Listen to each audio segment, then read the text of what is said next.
getting ready for the incredible sound of classic rock? No? Good, because now it's time for Visiting the Village.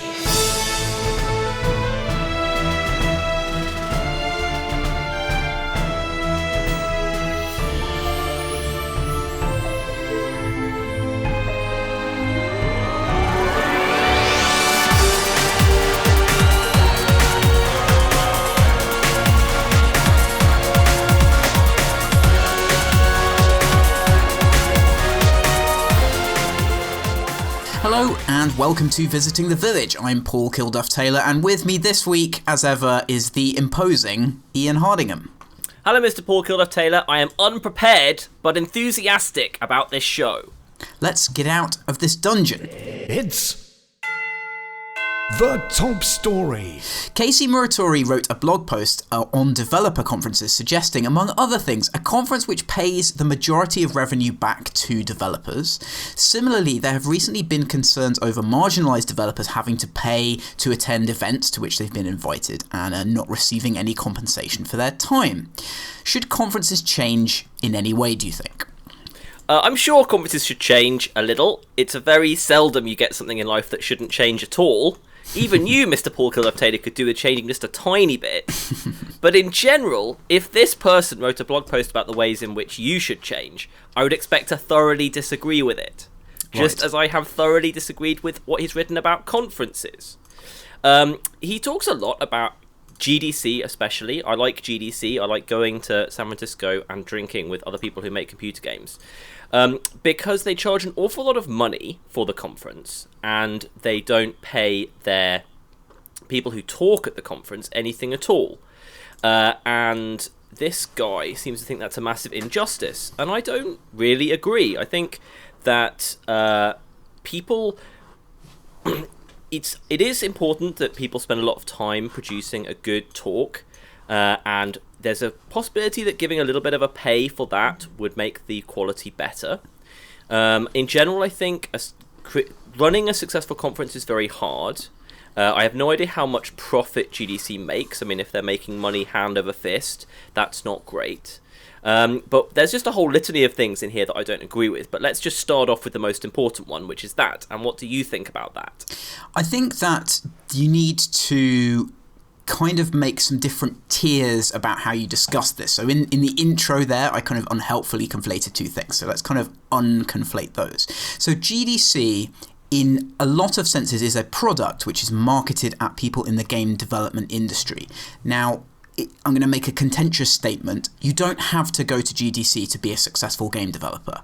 I think there are some misconceptions about that, and there are some things around, your presence in the industry and marketing and being able to socialize and so on, which are important, but you don't have to go to GDC to be a successful game developer, literally. So it's a product that's marketed at game developers to get them to pay money to go to this event, and also to kind of, if you get invited to speak, you get a free ticket, and that's kind of should be compensation in itself.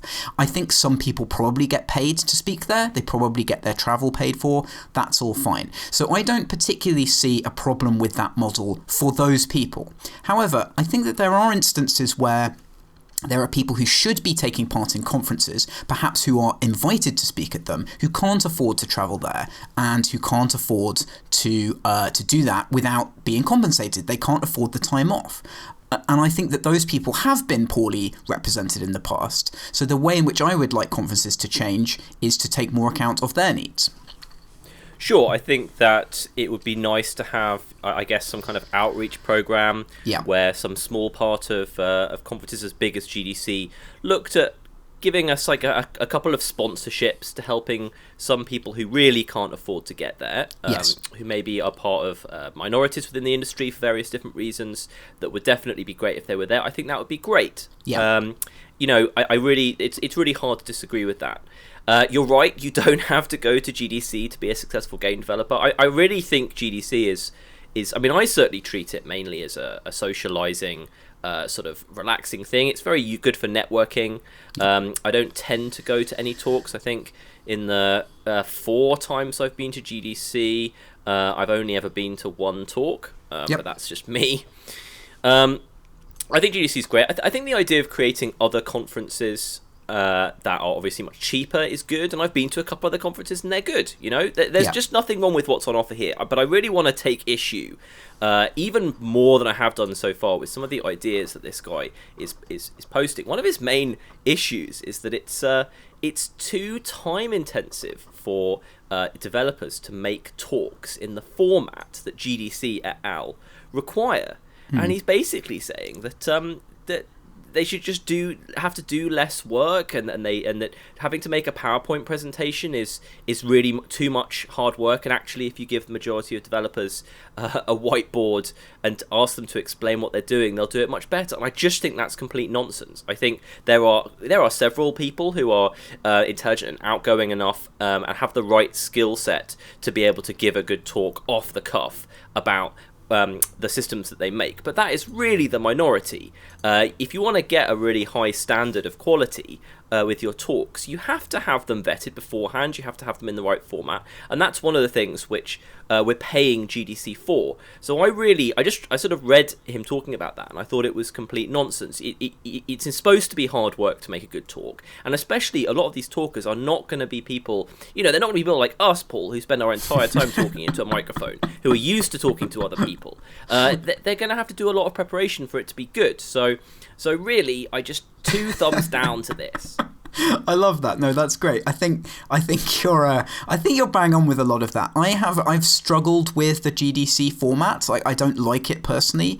I'm somebody that likes to structure their own talks the way they want. If I want to use slides, I will. If I don't want to use any slides, I will.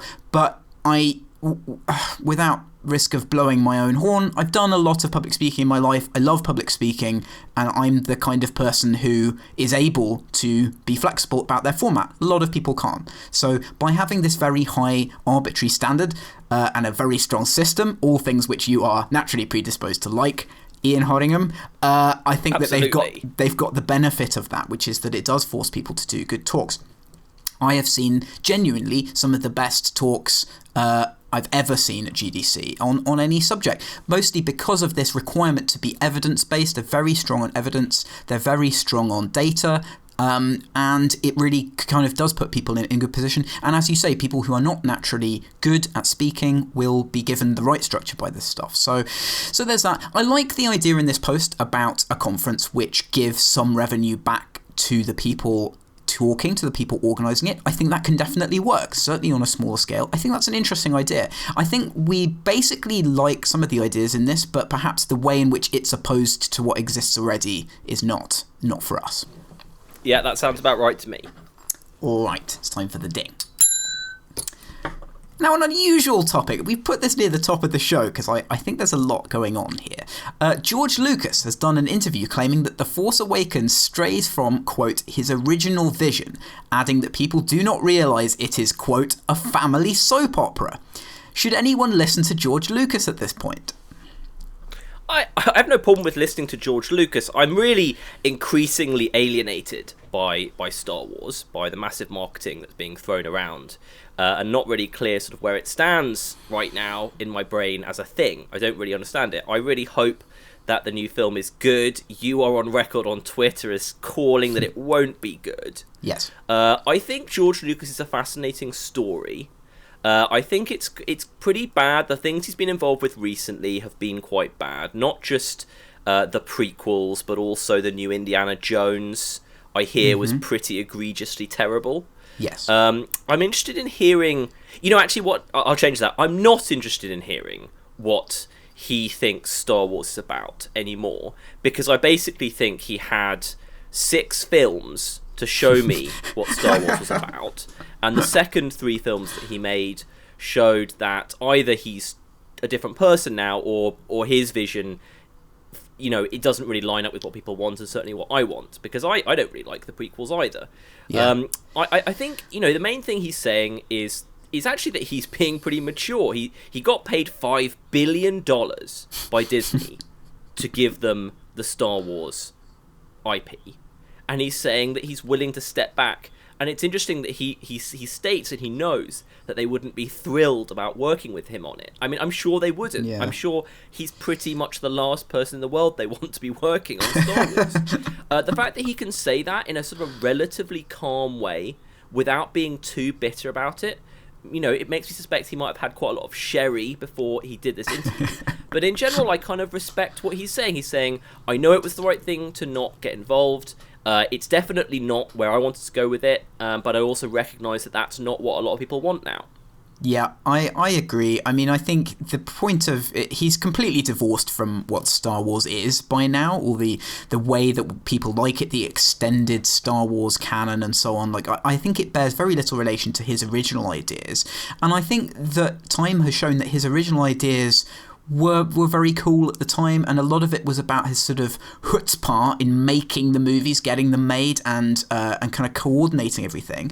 And then he just isn't relevant to the new era. It's not stuff that's carried forward that he can usefully apply to anything else. So in terms of his opinion on it, it fundamentally doesn't matter. It's kind of weird that he's like knocking around now, as you say, perhaps swilling the sherry, and doing these kind of funny interviews where he says sort of mildly negative things about the forthcoming stuff. I mean, I also don't know what to make of the prequels now. I remember very strongly at the time The Phantom Menace coming out and it being okay, and people sort of really picking on the aspects of it which were bad, but it just generally being an okay movie. And also kind of, I think the profit margin was like, it returned 10 times its costs box office, and the other two movies also did quite well box office despite being hated. So that's an interesting situation. You know, I don't know how you can really view those prequels. They did well as movies. There's a lot to hate about them. I think you can definitely argue that at least the second one is terrible. So yeah, his legacy is very odd. Yeah, it sounds like you're implying there, you know, that we should respect them a bit because how much money they've made. I don't know what the par for how much money they could make is. I mean, I think we can all agree that they were marketed effectively. Given that they were marketed effectively and they were cast quite well, I think they probably would have made that much money in their sleep. So that doesn't make me like the films particularly much more, or George Lucas. Like, it doesn't make me respect him massively because I think that he probably wasn't involved in the things that made them necessarily successful. I think the first one is alright as a film, and I actually quite like the second half of the second one. I think the third one's a bit weird. I don't know, it's so hard to make great follow-ups to great films. I mean, you just look at the Terminator franchise. After the first two, people have been trying to remake it, and it's never that good, you know. And sometimes it's quite good, sometimes it's alright. It's almost impossible to take something that's as beloved as that and make a great sequel. Although I suppose Bond does a decent job. I have no idea.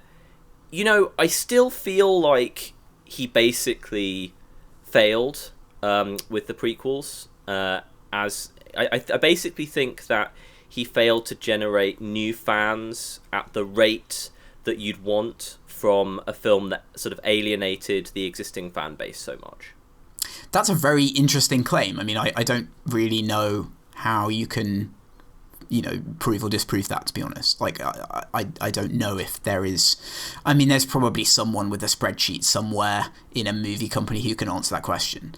In terms of should we respect them commercially, I think so. Like, I think certainly The Phantom Menace could have done a lot worse than it did.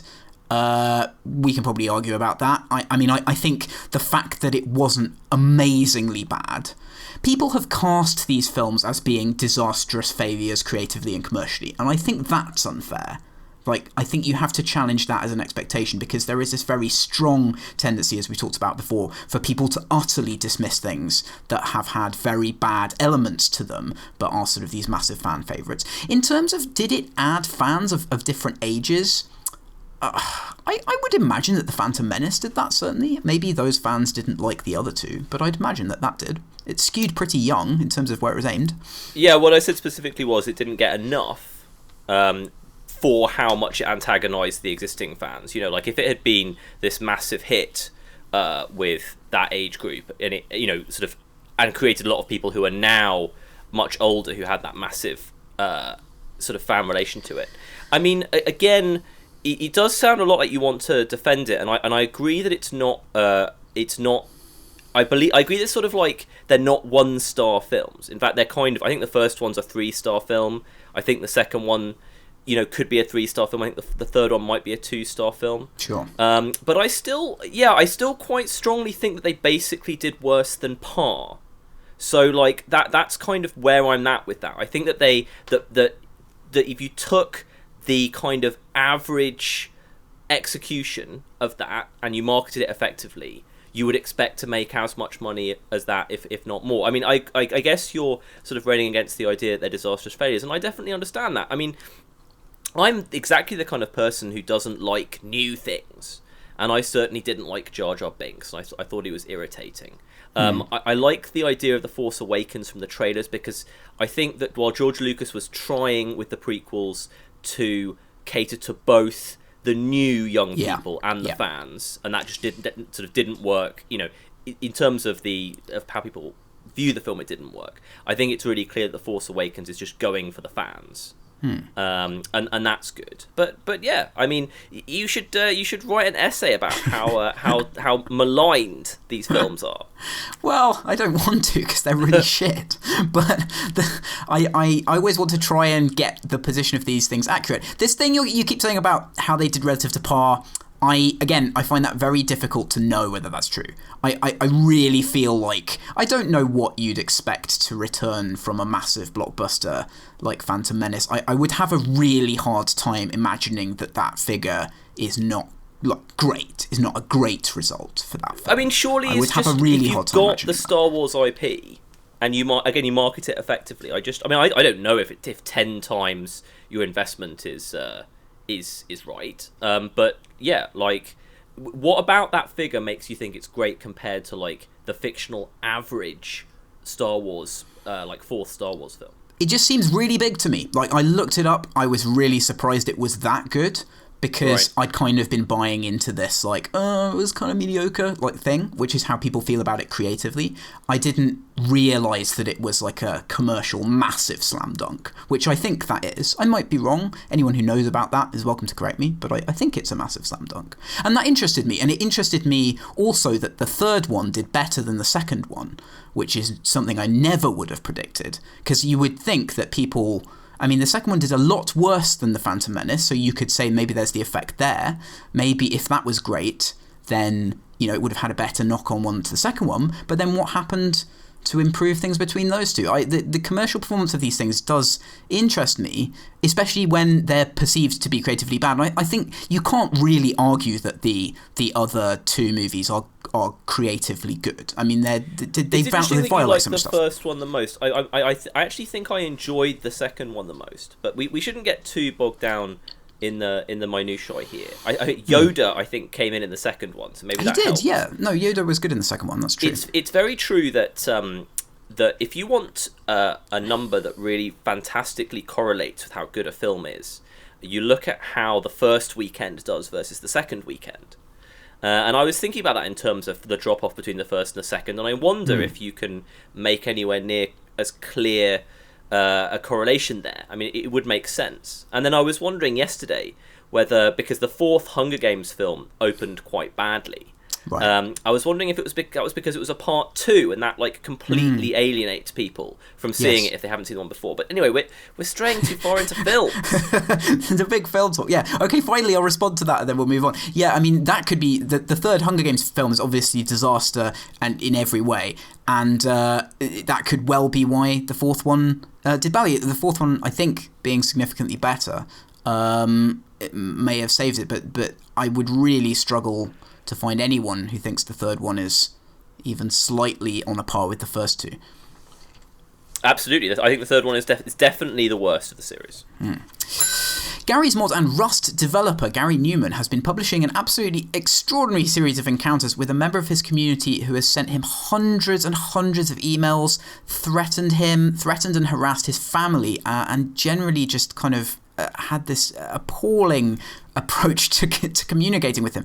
Do developers need to take their role as public figures more seriously and be more careful about it? Yeah, I think they probably do. When I was reading this, I was reminded of a certain person that we had in the Frozen Synapse community, who I will not name. Yep. And it never got anywhere near as bad as this. Yeah. It was never personal threats or harassment, just sort of massively complaining about things that were wrong with the game and behaviour of us as a company. And it sort of, I think that you get people who really attach to someone. Often it can just be like a person that they have romantic feelings for. Really often it can be a creator of something that they love, or an actor or an actress or an author. And in this new day and age, I mean, for me, it's less about games development, and it's more about social media and how sort of lesser known figures, like Gary Newman, a superstar kind of indie developer, but certainly not someone who really courts public attention, I wouldn't say. No. He's not a recluse, but he's not a Rami or anything. And it's so easy to start talking to your community when someone in your community raises a problem, and we do it. We try and engage with people, especially when they've got problems with our games. We try and talk to them. We try and make them less angry. Hope that we can convert them into fans, because we want fans for all sorts of different reasons. It's really interesting how just sometimes giving someone that attention can really foster a very bad reaction in them, and I feel like you see it happen with teenage relationships a lot and online a lot. And I was trying to work out how I felt about how Gary was sort of dealt with this, because he definitely, I think, engaged with this person too much. And wasn't very good at shutting down communication. But then that reminded me again of how hard I found that. And I would say, in terms of the general population, I would be generally quite good at just shutting down communication. And even I found that pretty hard. So I think it's just a very difficult situation to deal with. You always want to have some catharsis and a therapeutic end to something like this. You want them to really to show that they're fine and they're not going to think about you anymore, these people. And that doesn't happen. And the people who are in this state, they tend to grab onto your desire for that and use that to get more connection from you. Yes.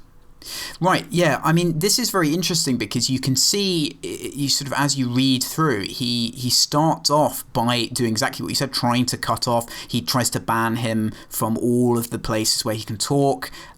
He sort of engages with him only when he's threatening to do really terrible stuff, and of course that's problematic because then you encourage that. Then he tries so hard to maintain that and he can't. So he goes, well, what if I take the other approach? What if I try and counsel this guy and I talk to him about his problems and all of that stuff? So I definitely think that, I mean, I probably personally don't agree with everything he's done, Gary, in responding to this, but he really has tried a range of different things and none of them has worked. He's employed fairly heavily that this situation got worse after all of these incidents, which if you read this stuff, it's quite hard to imagine how it could get worse. But apparently it has.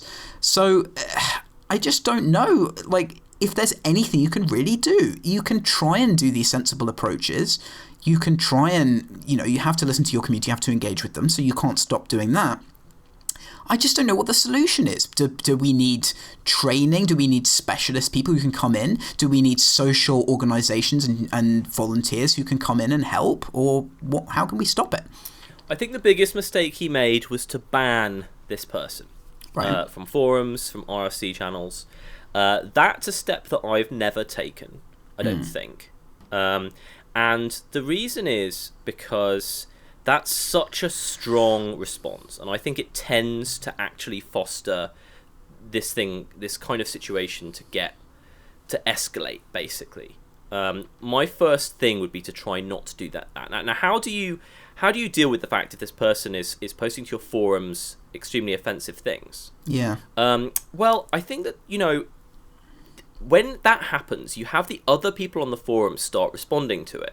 And that is actually not the kind of attention I think that a lot of this situation, people who are in this situation tend to actually want. They actually find that difficult. There are lots of people who like getting a huge amount of negative internet attention, but they tend to do different things to get it. So I think, like, letting it self-police the forums to a certain extent.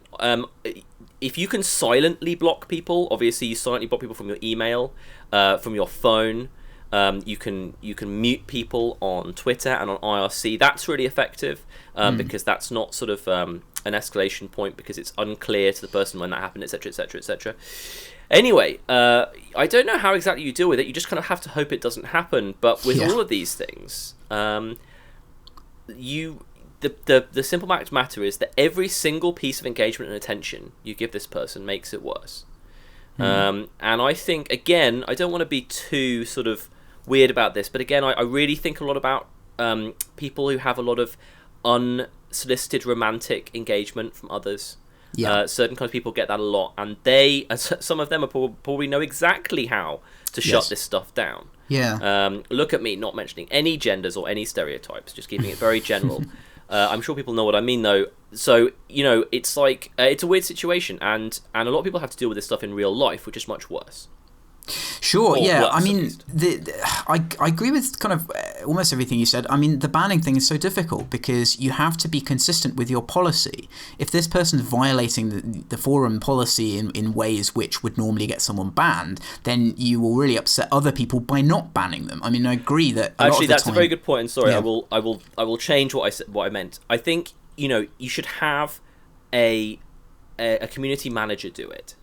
And you've just got to have no contact with it. Like, that was probably the mistake Gary made, was to be too personal. Just get someone else, hire someone else to be your community manager, even if it's only for 2 weeks to get rid of this particular person. And then, that's going to really sort of diffuse the fire. Sure, right, yes. I guess if you're at the stage where you can do that, which would correlate with greater likelihood of this happening, then you can put more of a sort of personal firewall in there and have someone who is trained, who knows about how to do this stuff. Right, yes. I mean, that's a really good example. I was going to use the example of Team Liquid, which is one of the sort of most aggressively and best moderated forums I've ever encountered. People get temp banned for almost any, like, just a post that doesn't have any content will get temp banned for a week on Team Liquid, and it has a very high standard compared to a lot of other places.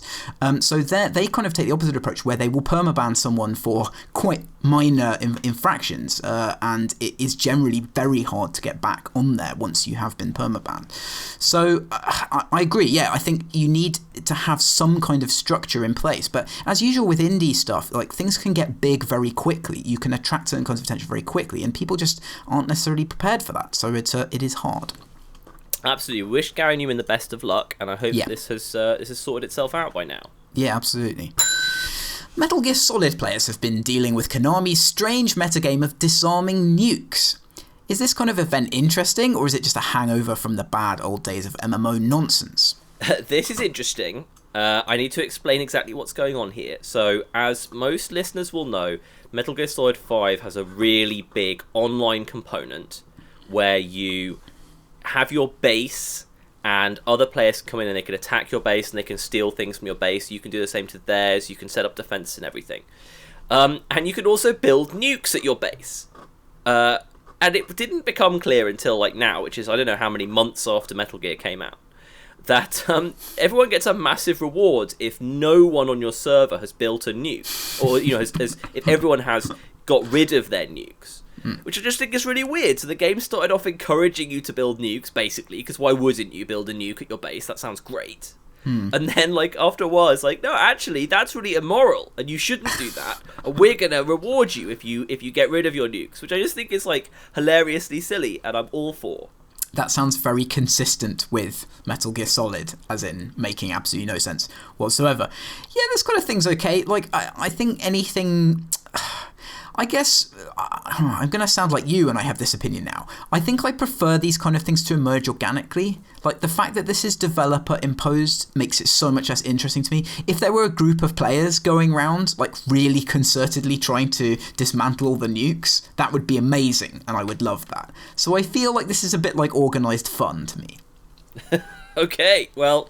that's good. I mean, yeah, but I don't want to see, like, big self-organised lefty groups in games.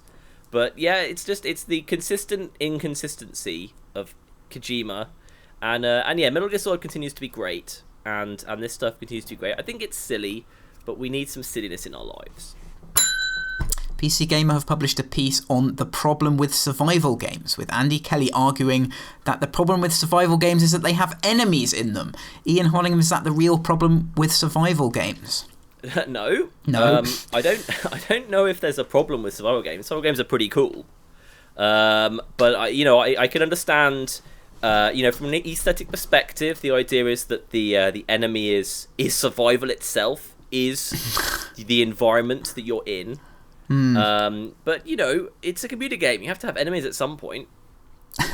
Fair enough. I mean, I think there are interesting points in, this is kind of something I've seen before when a journalist tackles something. They are basically saying, why don't you make a different game? Isn't that cool? Instead of, this game would be better if X. Like that. And to be fair to Andy Kelly, he's kind of arguing that way, but it's always this jumping off point of like, I want to adjust this thing a little bit. And that effectively means make an entirely different genre of game. And I do wonder if this is sort of a perennial journalist perception thing. I think it must be, because it keeps happening over and over and over again. Sure. I mean, I'm fine with the think pieces in general. But I really like it when I read a very insightful piece of journalism that actually makes me think that that I'm learning something new about design, looking from an angle that I hadn't seen before, and I didn't really feel that here. I think survival games are fascinating, and I don't think they've properly settled into a genre yet. Yeah. I don't think people are totally clear what a survival game is going to be. Like, when we talk about open world games nowadays, we mean quite a specific thing, unless we say that we don't mean that. And I don't feel like I know exactly what a survival game is yet.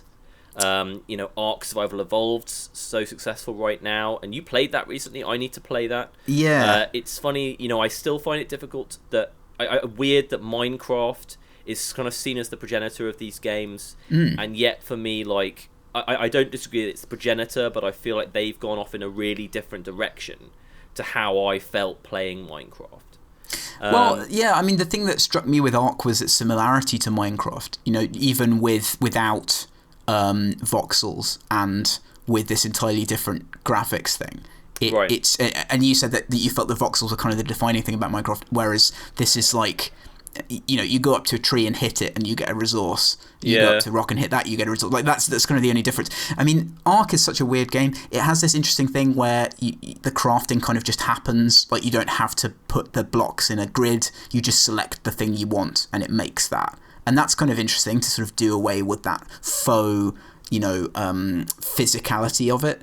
But yeah, it's the same. Like, you walk around this big landscape, you look for the stuff you want, you avoid the baddies, you try and build things to defend against them. It has this leveling up thing, but that's just done by doing stuff that you're doing anyway. So it's kind of just ambient time blocking off of different things you can build. It seems sort of strikingly unoriginal to me. I haven't played Rust. I do need to play that. I want to compare that. I think that's much more sort of multiplayer focused and a bit more materials focused maybe than Ark is, but they all seem to be pretty similar to me. Yeah, I feel like DayZ and I think Rust are kind of a different sort of genetic branch of this thing. Like, when you're more multiplayer focused, I think it becomes quite different quite quickly. I think for me the main problem with survival games is that they don't really sort of ramp in a good way. I think they kind of plateau. I think the first couple of hours with Minecraft, two of the most exciting hours I've ever had with a video game. So exciting and new, and then it really got very sort of stodgy after that, and I felt that with some other games as well. I think Starbound is the game I played that ramps best, that has an actual progression while still feeling completely freeform. And that's probably not really a survival game. I think Terraria likes a different kind of genre at this point. So for me, that no one's solved that problem yet. And is it about exploration? Because in these games so far, I don't think exploration is rewarded enough.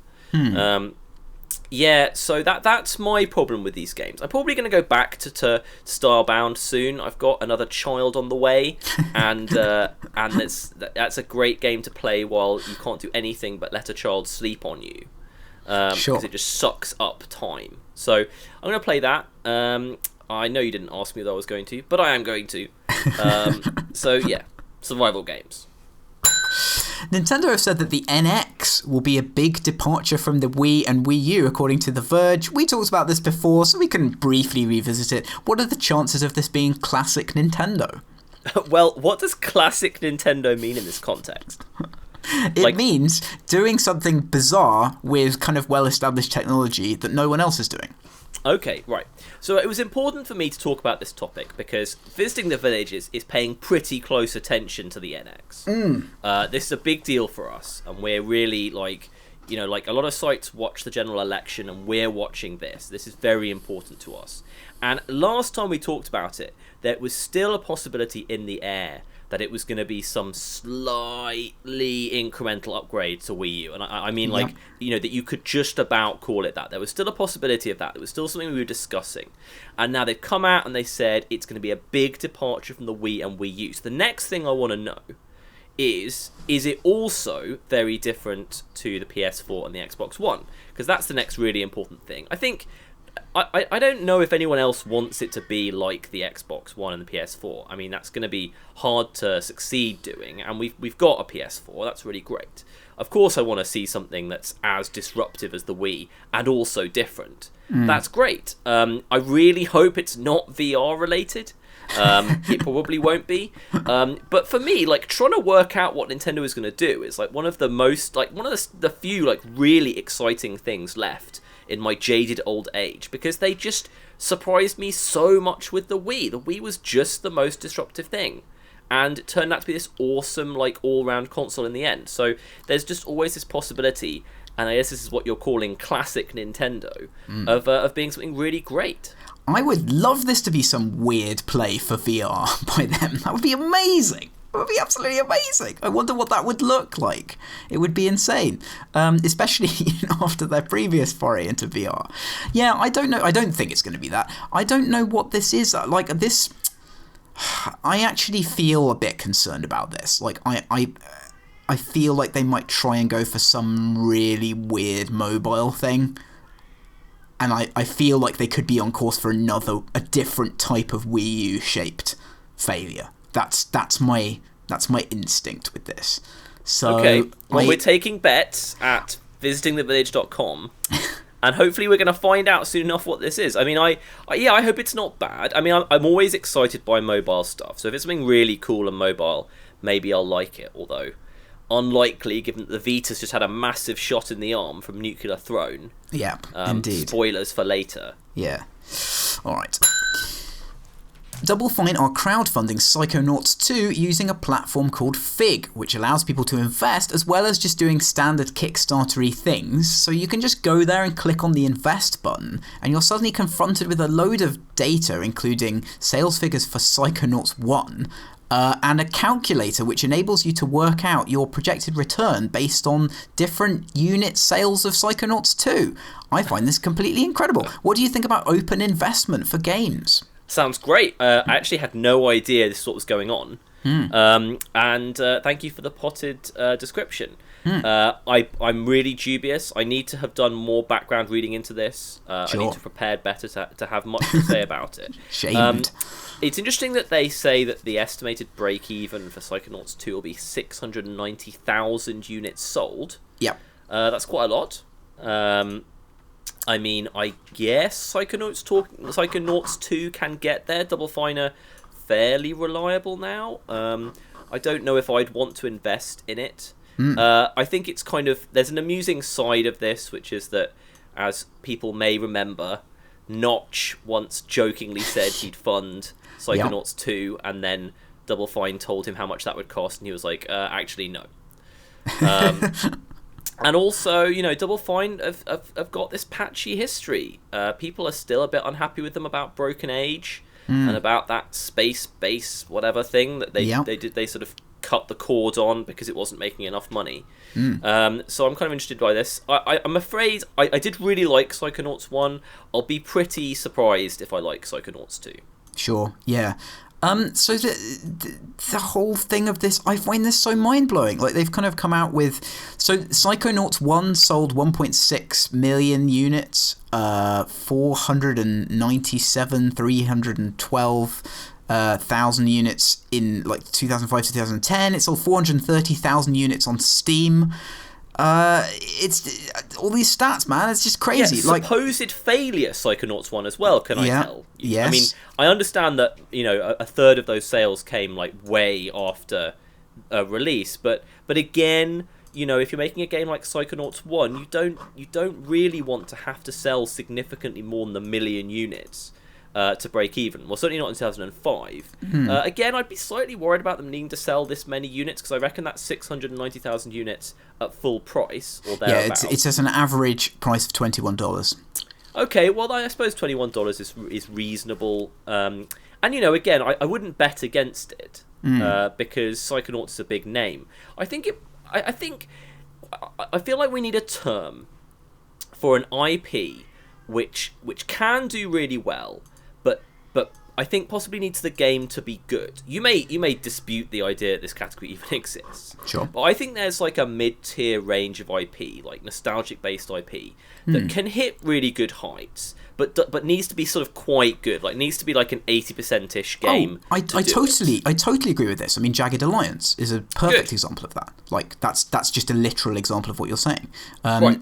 Yeah. Well, I mean, this is a much bigger IP than Jagged Alliance, but yeah. I mean, yes, there's a category of that. It's interesting, yeah. Well, I'll take you on your word that it's a much bigger IP than Jagged Alliance. I think it's also a less popular PC genre than Jagged Alliance, probably.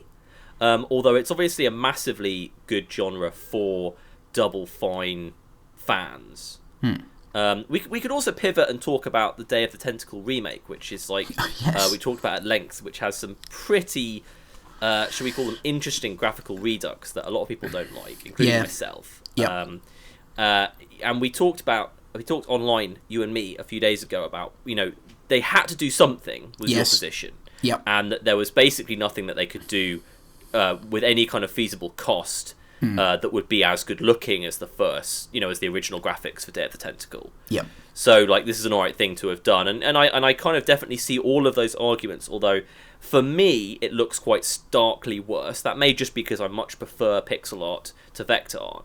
And I'm wondering if something that looks so starkly worse, like, will those be the graphics they use in the press kit, for instance? I think to the average person, it doesn't really matter that much. Like, okay.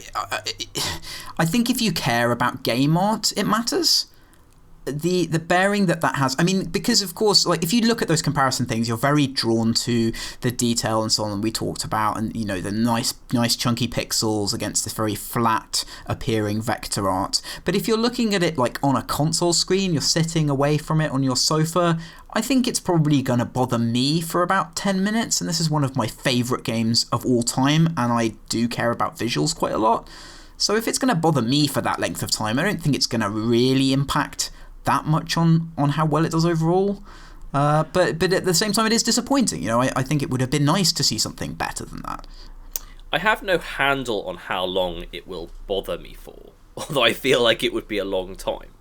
But I mean, if you're right that people just won't mind after a little while, and that's fine. I mean, I do wonder, obviously this is happening, these remakes are happening because I think they did very well with the Grim Fandango remake. Yes. So they also just announced that they were remastering, the motorbiking one.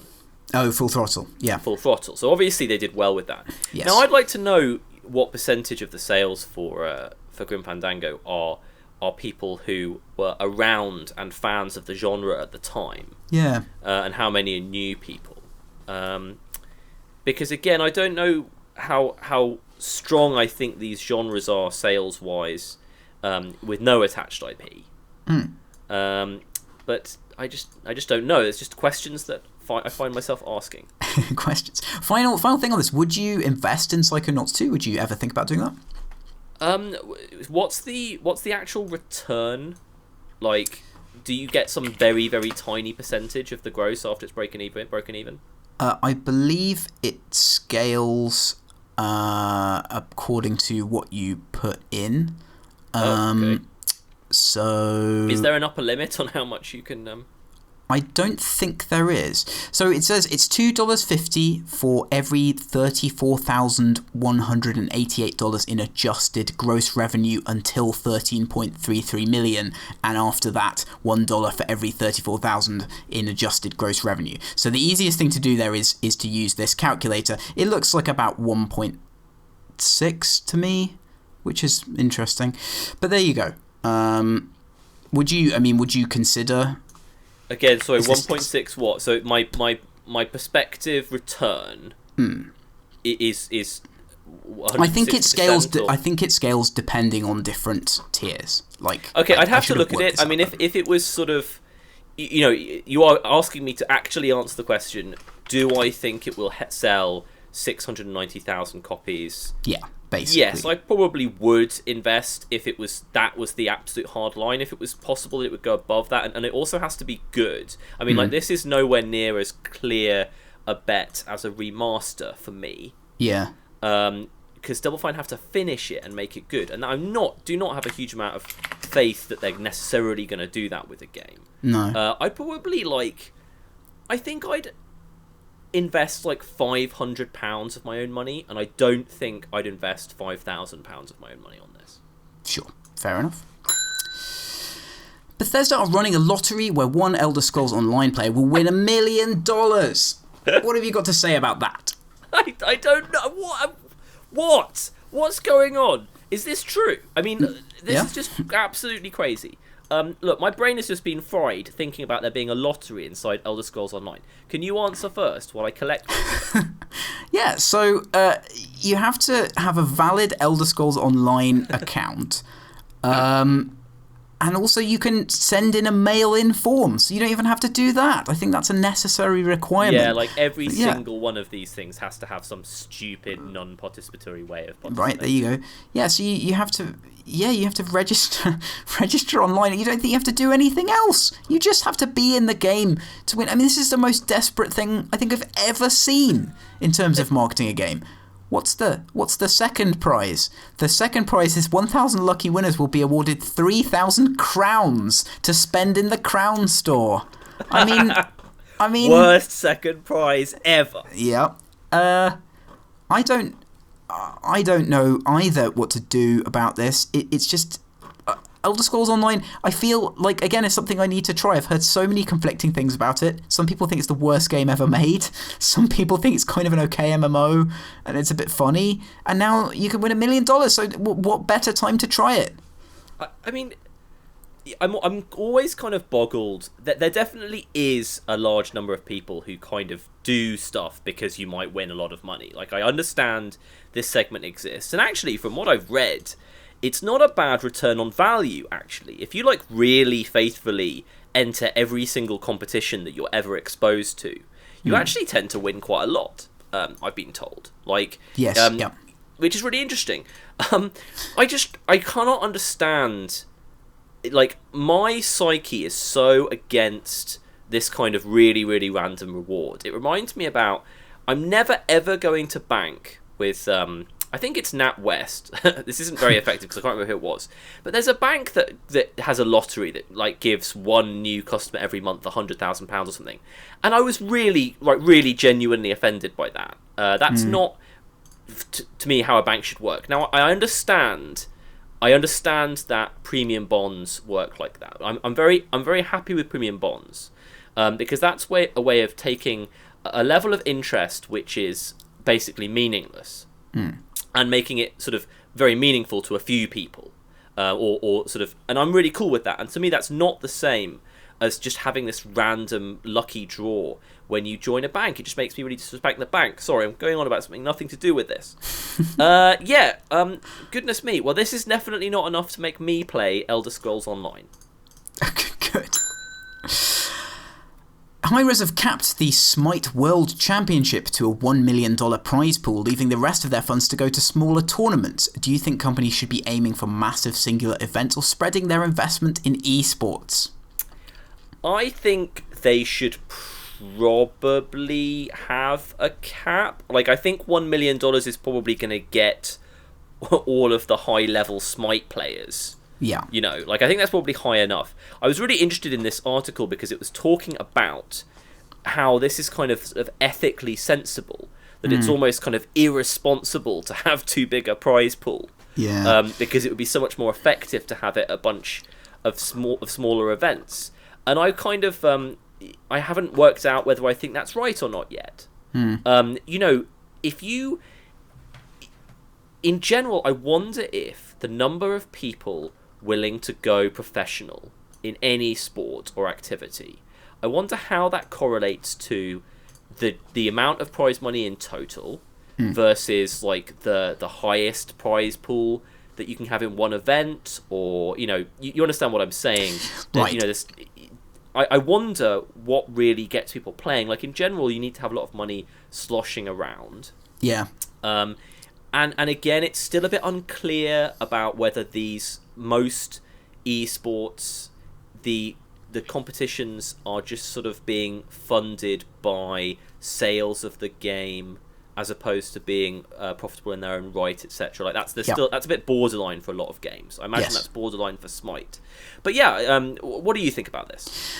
I think to answer your question, the thing that seems to be most important is the sustainability of mid-tier players making a living. So this is the thing that actually kind of keeps a scene going, is that people can have... I mean, look at it with tennis. Like, you can do really well as a low-level tennis pro.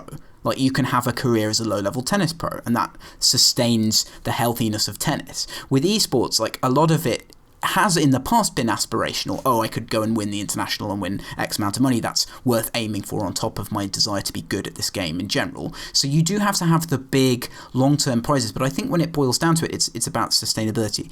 In terms of whether they should do this, I mean, I think this might well be the right play for Hi-Rez. Like, everyone's doing this differently. So Riot are doing this thing where they own the teams, which I found really weird. Like, they own several of the major teams. Dota and Valve have gone for this massive singular event, and they have all this stuff with the sales of the compendium going into the prize pool, which is a very Valve way of doing it. I think probably boringly, I'm going to say there's no right answer here. Like, I don't feel like Dota's scene is failing because they are so top heavy in their investment. Equally, I think for a much smaller esport like Smite, yeah, I can imagine it being better to have regular good content, especially for people viewing it. Like, I've never watched Smite because it's not really ever on in any meaningful way. So if there are these big-ish Smite tournaments happening throughout the year, and then a cool $1 million, you know, world championship at the end of the year, that sounds like it could be attractive to me as a casual viewer. So I think it's horses for courses. Yeah, if each of these smaller tournaments is good enough. Like, I'm just thinking about the tennis majors versus the tennis minors. Yeah. And the difference in quality. And, you know, for a marginal game like Smite, you know, and I say, you know, marginal in terms of the big esports, like it's definitely kind of, it belongs in that field, but it's not one of the huge guys. Having like a massive event with a huge amount of money associated with it is going to probably do a lot more for raising its profile than 10 smaller events, I would say. Because, like, a truly gigantic event, and I don't know if 1 million counts as this, you know, might be enough to get me, you know, if it's a slow sports day, to log on and watch for half an hour. But I'm never going to watch the Smite minors, ever. So getting that right is probably the key. Like, the first thing they should be doing is getting a big enough event to raise the profile. You know, for me, I mean, again, maybe there are enough people that watch Smite. I find it hard to believe, I have to say, that Smite is like a big enough game in terms of being watched. I understand it's got a lot of players, and maybe that's enough. But Smite kind of kicks around the sort of mid to mid-ish level of things that people watch, I think. In terms of, I mean, yeah, that's all fine. Like, I think a lot of people do get into these games from watching smaller events. A lot of it depends on... With esports, like, smaller events aren't functionally that different from big events. You often get the same people playing in them, for one thing. So the quality of play is normally very high, especially in StarCraft. You can see, you know, what used to be Code S level Korean players playing in a weird tournament in the middle of the week for $200. So that's true, but like, from watching the there's a random competition that all of the big tennis players take part in every year. And like the finals are often in Wembley. And even though it's still Federer against Nadal or Federer against Andy Murray, it not being a major really makes a massive difference to how exciting it is. Interesting. The stakes are still a big deal. So I agree to a certain extent there, but I also think that, you know, people want to watch huge stakes, basically. Sure. Yeah, that's true. But I think for feeding in at the lower level, like, yes, nobody is going to watch a tennis minor on TV apart from a hardcore tennis fan. Whereas I think casual people just flicking around Twitch will watch minor tournaments, because a lot of it again is about how it's presented. Like, if it's a really funny caster in their basement and they're really likable, then that's going to get people in a way that sort of traditional sports stuff won't, because the production is very homogenous. Yeah, that's why I find it difficult to know where you should put your money. If you want lots of that stuff and a big thing, I think is the ideal. Maybe that's what they're aiming for. Yeah. Episodic games rear their partially formed head again, with Square Enix announcing that their Final Fantasy VII Remake will be episodic. Ian Harding, what do you make of an episodic remake? I think this is really weird, and if I was a big Final Fantasy VII fan, which I'm not, I respect the game fine, but it's not my genre, I'd be really upset about this. Yeah. You know, what do you think about when you think about the Final Fantasies? Certainly the old ones. You think huge, lumbering experiences that take thousands of hours to collect all the chicobos, or whatever they're called. You don't, I mean, I'm afraid I find it hard to even hear the term episodic gaming without thinking about Tale of Tales, or yes, yeah. Telltale, yes. You know, their games, because they've kind of cornered the episodic market. Now, obviously, I don't expect Final Fantasy VII Remake to be a QuickTime event adventure game, No. but I find it almost impossible to separate those two things, and I do definitely basically feel a strong correlation between episodic games and lighter experiences. Yeah. And it just isn't a kind of thing that I like as a consumer, and I think it's much harder to make that feel like a massive big experience.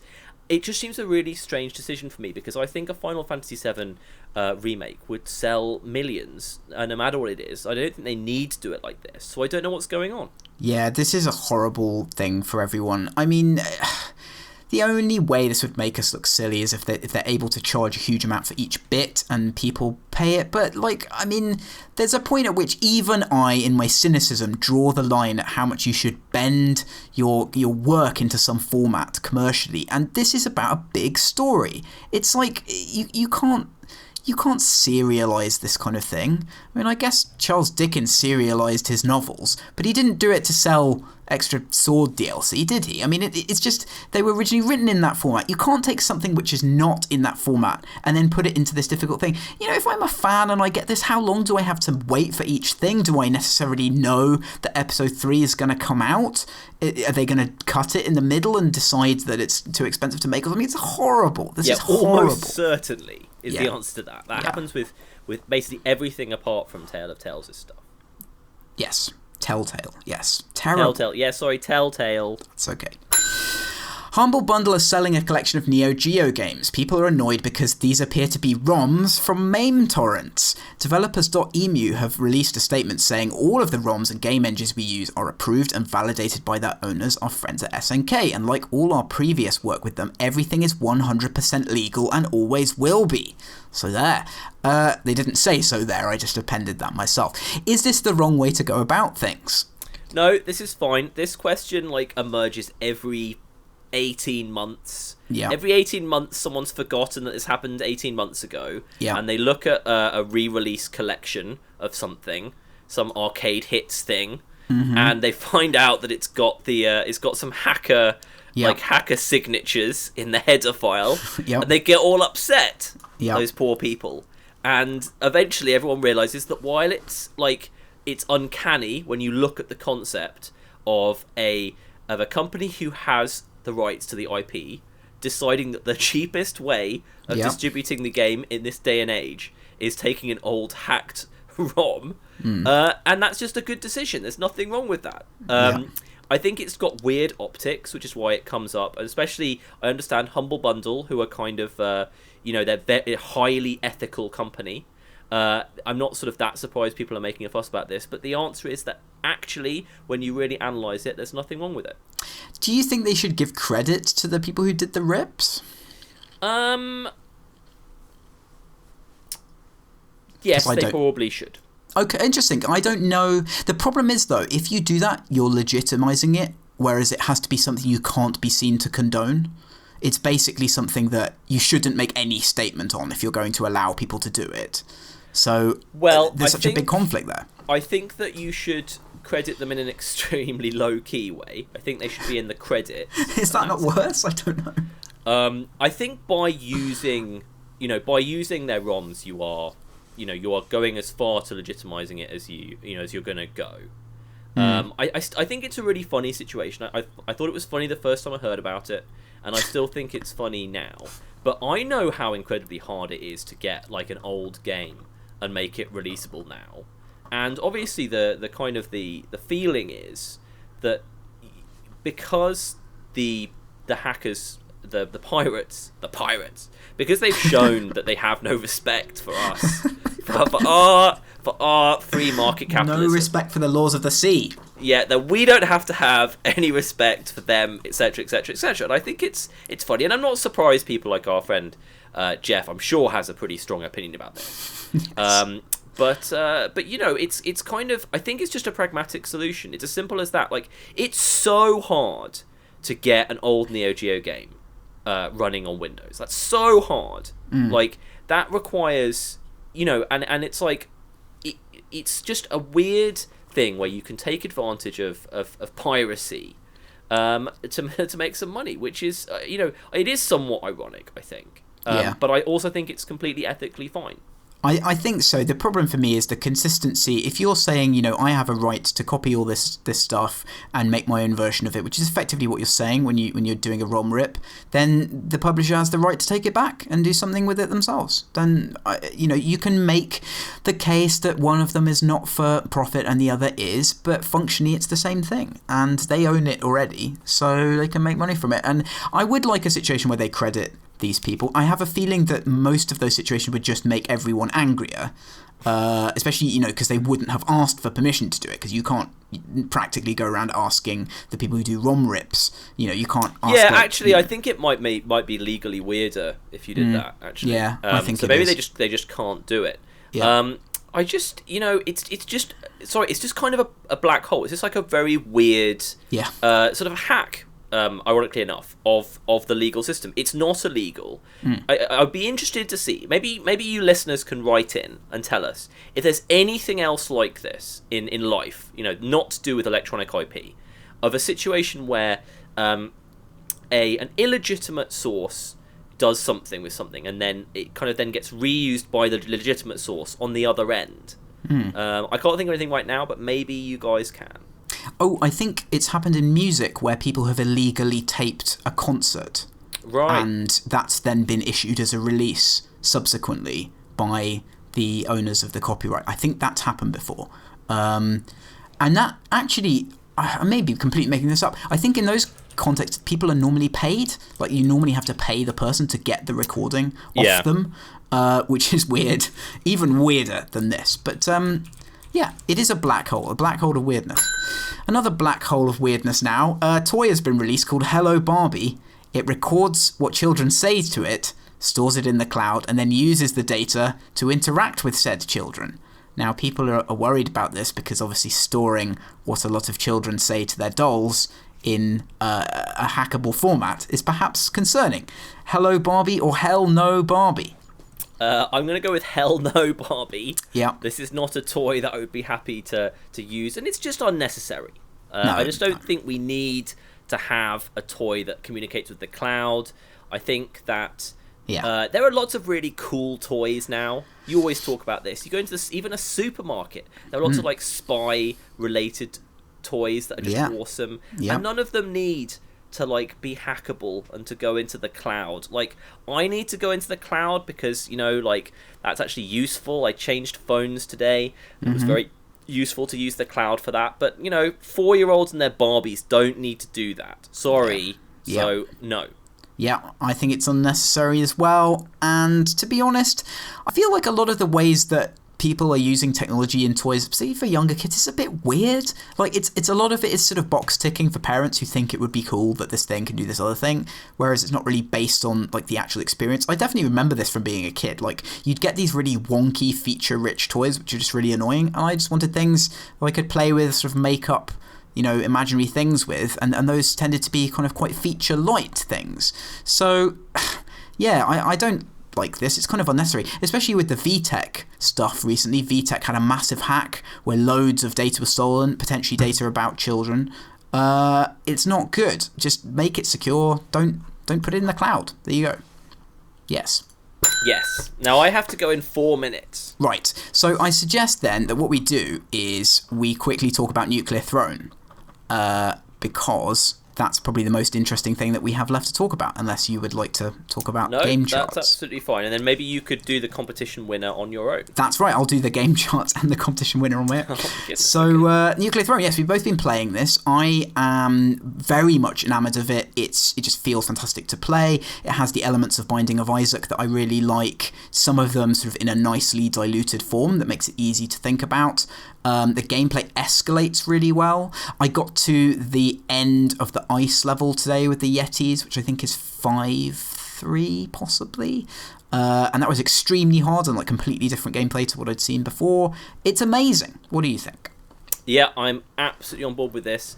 I think Vlambeer know what they're doing with the roguelike structure now. It's the most important thing is it's short, and it's like if you do finish it, it doesn't actually take that long to finish. It's just amazingly hard to get there. Yep. I love how different all the environments are. I like the decisions.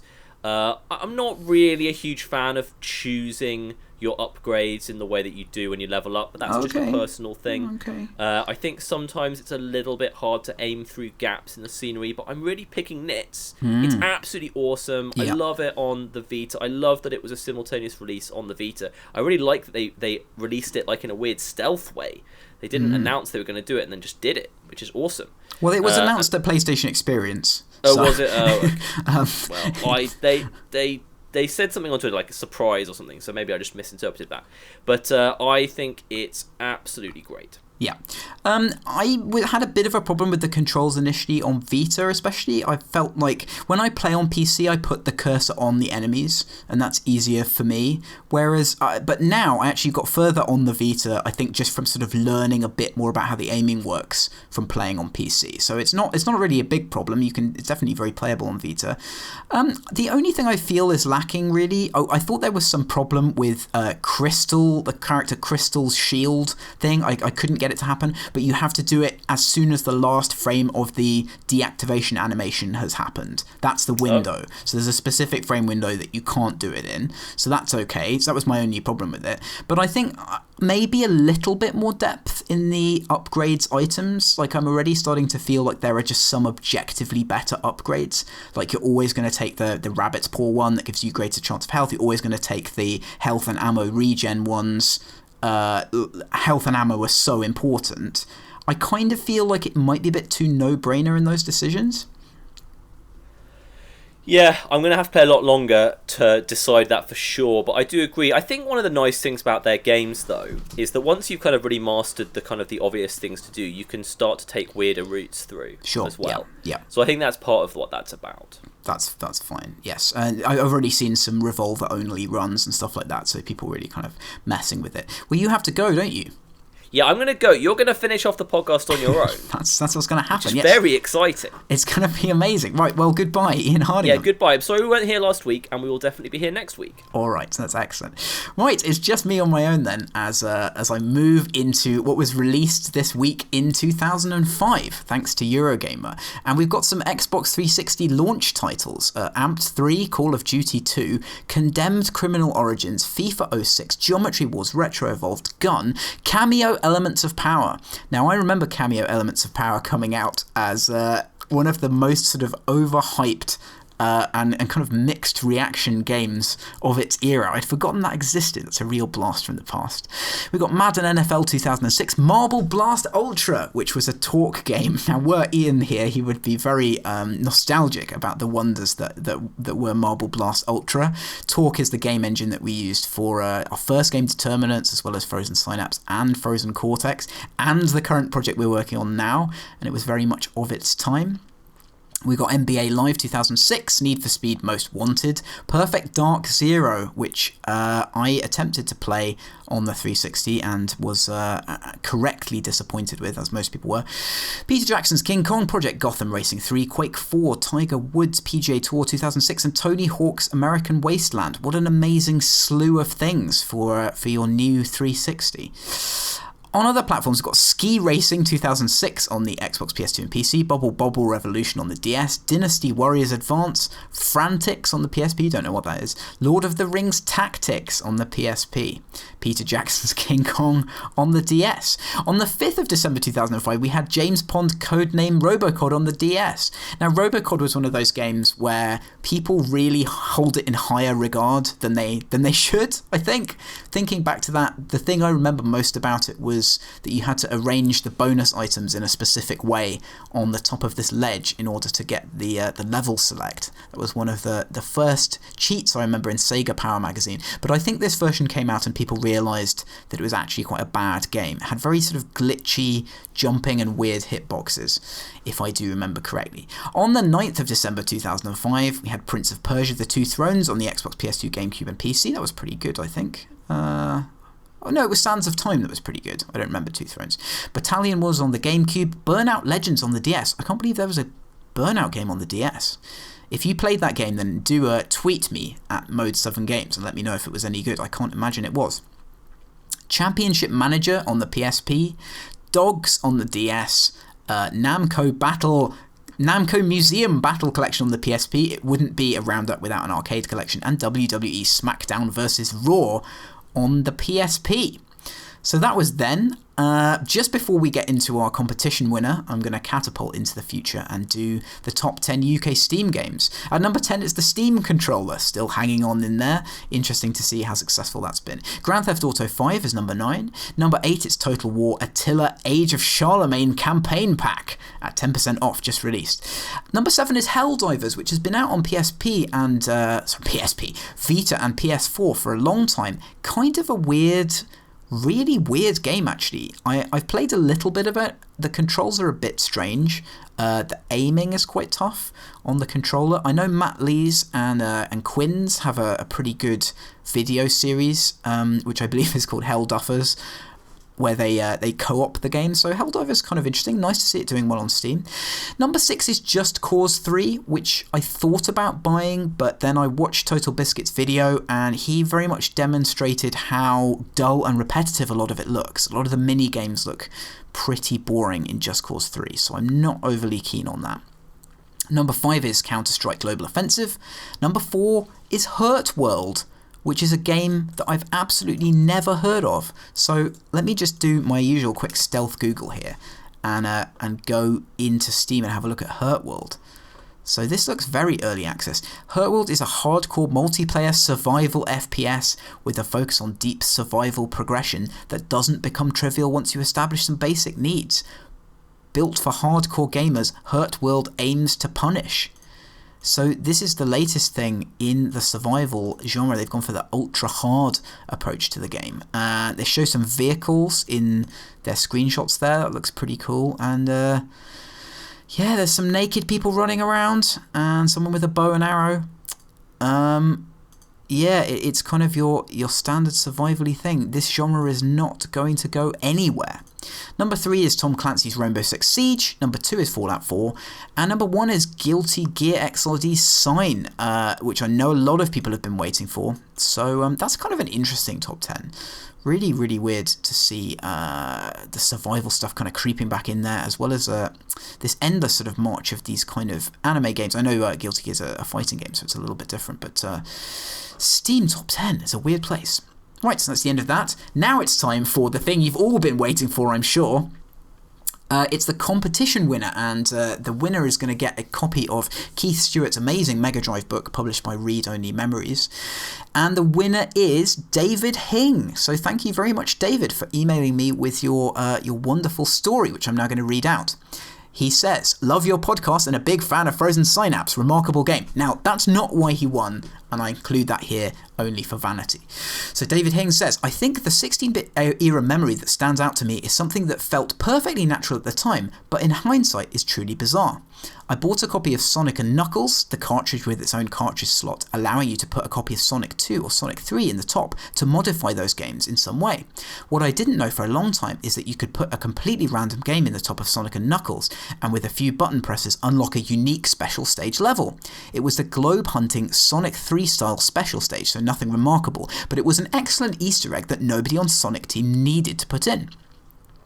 The discovery itself is not the thing that makes it stand out for me, but more the way I discovered it. In the days before the internet, forums and subreddits, it wasn't unusual to hear playground rumours of things like this, but no, that's not where I heard about it either.